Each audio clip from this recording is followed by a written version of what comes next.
মুসা নবীর যুগে বৃষ্টি হয় না। শকরি নবীর কাছে যায়, বলে নবী গো বৃষ্টি হতেছে না, একটু আল্লাহর কাছে দোয়া করেন। উনি দোয়া করতেছে, বাবাজি অনেক মানুষ নিয়ে দোয়া করতেছে, বৃষ্টি হয় না। ডাক দিয়া আল্লাহ আমি না পয়গাম্বর, আমার দোয়া কি তুমি কবুল করবা না রে মালিক? আল্লাহকে কবুল করবো যাদেরকে নিয়ে দোয়া করতেছো।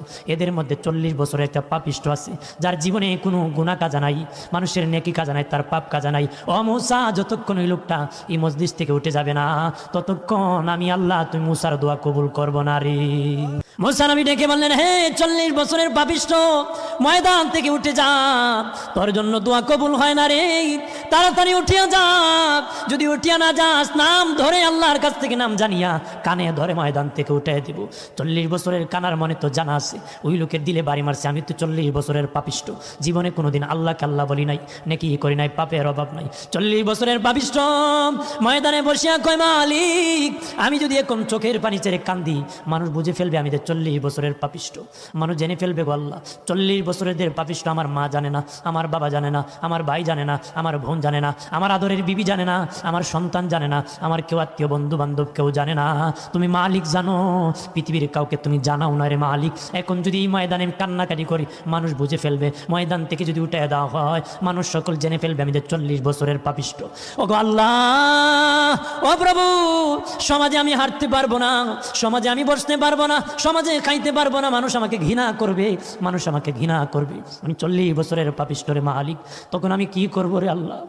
আল্লাহ গো তুমি শরম দিও না, 40 বছরের ভিতরে তুমি কোনো শরম দেও নাই, আমি এখানে তোমারকে বলতেছি আর জীবনে কোনো পাপ করবো না। মুসা নবী আকাশের দিকে তাকায় দেখে সাদা আকাশটা কালো হয়ে গেছে, সাদা আসমান কালো হয়ে গেছে, বৃষ্টি পড়া শুরু হয়ে গেছে।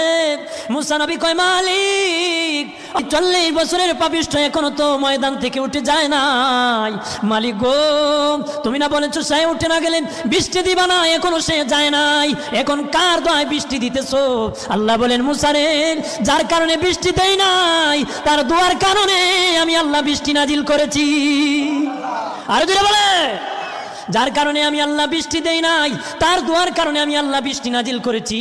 মুসা নবী কয়, আল্লাহ 40 বছরের পাপিষ্ট এক ভাও করে, এক কথা দিয়ে তোমাকে ভাও করে ফেলছে, তার চেহারাটা একটা নজর আমার দেখাই দাও। আল্লাহ কয়, মুসা 40 বছর খাওয়াইছি বাঁচাইছি, কারোর সামনে তার চেহারা আনি নাই, দেখাই নাই, আর এখন তারে মাফ করে দিছি, তোমার সামনে তার চেহারা আনি আর লজ্জায় ফেলে দিব না, এমনকি দুনিয়ায় আর কোনোদিন তারে লজ্জা দিব না, কবরও আমি লজ্জা দিব না, হাসরে মিজানের পাল্লার কাছে তার গুনাহকে গোপন রাখিয়া আমি আল্লাহ জান্নাতের মেহমান বানাবো রে। এই জন্য জবানের দাম বেশি, জবানকে বেহুদা কথা বলিও না, বেপয়সা কথা বলিও না, গীবত করিও না, বদনাম করিও না, গালাগালি করিও না, বকাবকি করিও না, যা মনে চায় তা বলিও না, জবানটা হেফাজত করেন। ঘরে বসে বসে গালাগালি করে এমনও মানুষ আছে, আমি বয়ান করতেছি, আপনারা বয়ান শুনতেছেন, হ্যাঁ ঘুমায় ঘুমায় বক্তাছে, কথা কয় ঠিক কিনা? কয়েকটা নাটক আরম্ভ করছে, কদিন পরে মোল্লা হলতে চিল্লাইন, কথা কয় বাবা কানে তুলাই দা, ঘুমাও, গালাগালি করিও না, বকতে বকতে মরলে মরতে দেরি হবে, ধুনা শুরু হইতে দেরি হবে না রে।